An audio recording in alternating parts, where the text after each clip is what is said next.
রেখে ভারতে ছেলের সঙ্গে ঈদ করলেন প্রধানমন্ত্রী শেখ হাসিনা।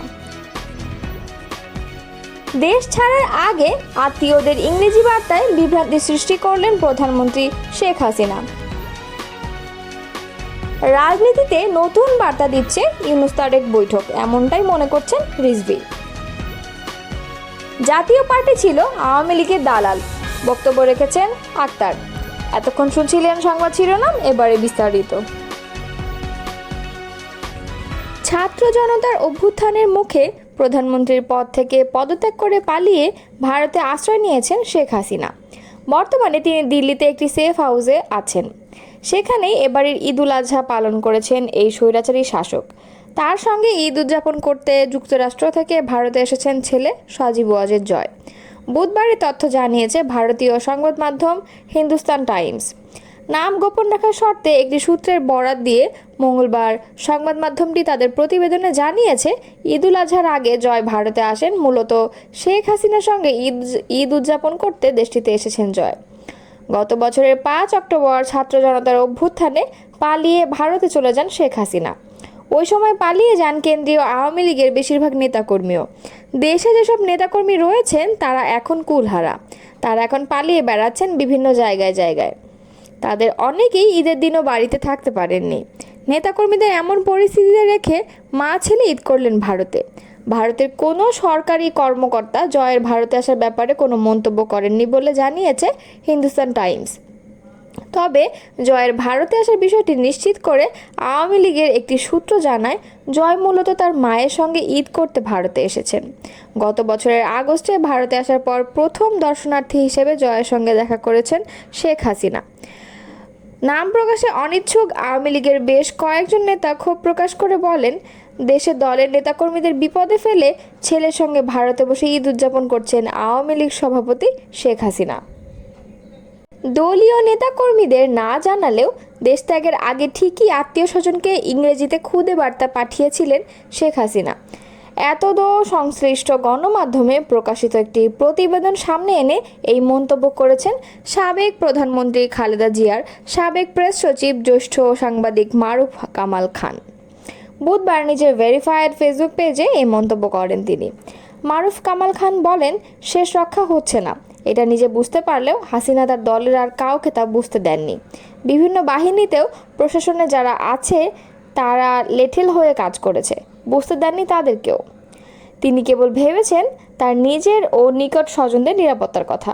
মারুফ কামাল খান তার পোস্টে লেখেন, ছলে বলে কলে কৌশলে টানা 15.5 বছর রাষ্ট্র ক্ষমতা করায়ত্ত রেখেছিলেন। তবে শেষ অবধি ছাত্র তরুণরা এমন আন্দোলন গড়ে তোলে এবং তাতে সব শ্রেণীর লোক সামিল হয়ে যায়। গুলি করে মানুষ মেরে এই আন্দোলন রাখার চেষ্টায় সেনারা সায়না দিয়ে বেঁকে বসে। হাসিনা বুঝে যান তার খেল খতম। তারপরেও কয়েক ঘন্টা স্নায়ুর যুদ্ধ চালান এবং সেই ফাঁকে পালিয়ে গিয়ে ভারতে আশ্রয়ের বন্দোবস্ত সেরে নেন। তিনি বলেন, নিজে নিরাপদে পালাবার বন্দোবস্তের পাশাপাশি তিনি ঘনিষ্ঠ আত্মীয় স্বজন ও বংশের লোকদের দেশ ছেড়ে পালাতে বলেছেন। এই গ্রুপ মেসেজ ছাড়াও তিনি তাদের সবাইকে আলাদা করেও বার্তা দিয়েছেন। একটি ভুল ইংরেজি বাক্যে সবাইকে দেশত্যাগের নির্দেশনা সম্বলিত খুদে বার্তা পাঠিয়েছেন। লিখেছেন, নো ওয়ান স্টে হিয়ার। এই বার্তাই দিচ্ছে স্বজন পরিজন ছাড়া আর কারো প্রতি হাসিনার সামান্যতম মায়া ও কর্তব্যবোধ নেই। তবুও তিনি তাদের উপর ভর করে হারানো স্বর্গ ফিরে পেতে চান, রাজনীতি করতে চান, দেশে ফিরতে চান, ভয়ঙ্কর সব অপরাধের দায় থেকে মুক্তি পেতে চান।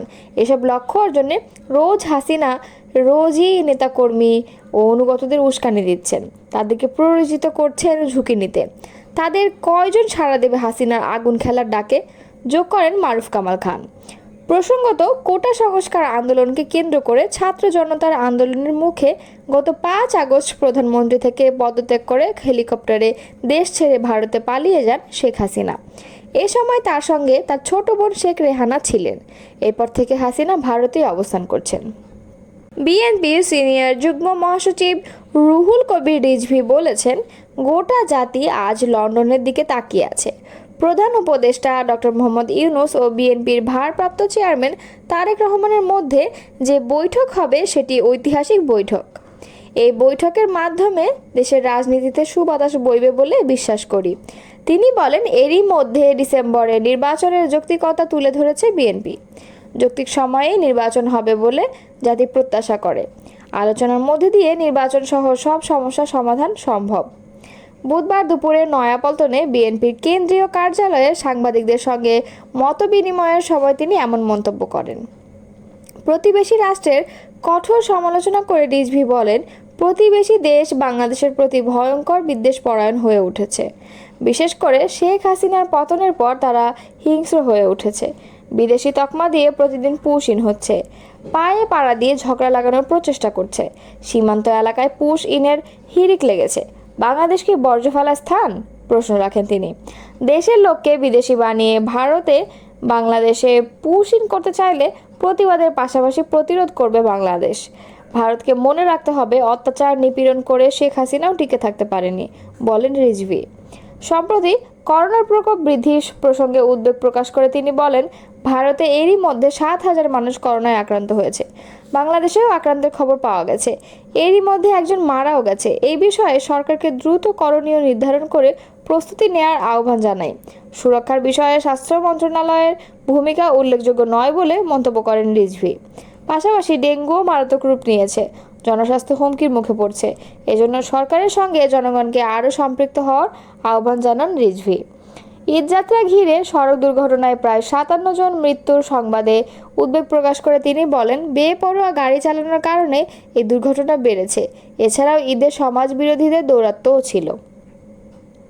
জাতীয় পার্টিকে আওয়ামী লীগের দালাল হিসেবে আখ্যায়িত করেছেন জাতীয় নাগরিক পার্টির সদস্য সচিব আক্তার হোসেন। বুধবার দুপুরে রংপুরের পীরগাছায় জাতীয় নাগরিক পার্টির উপজেলা কার্যালয়ের উদ্বোধন শেষে সাংবাদিকদের এক প্রশ্নে তিনি এ মন্তব্য করেন। এ সময় তিনি বলেন, জাতীয় পার্টি বিগত সময়ে আওয়ামী লীগের দালাল হিসেবে ভূমিকা পালন করেছে।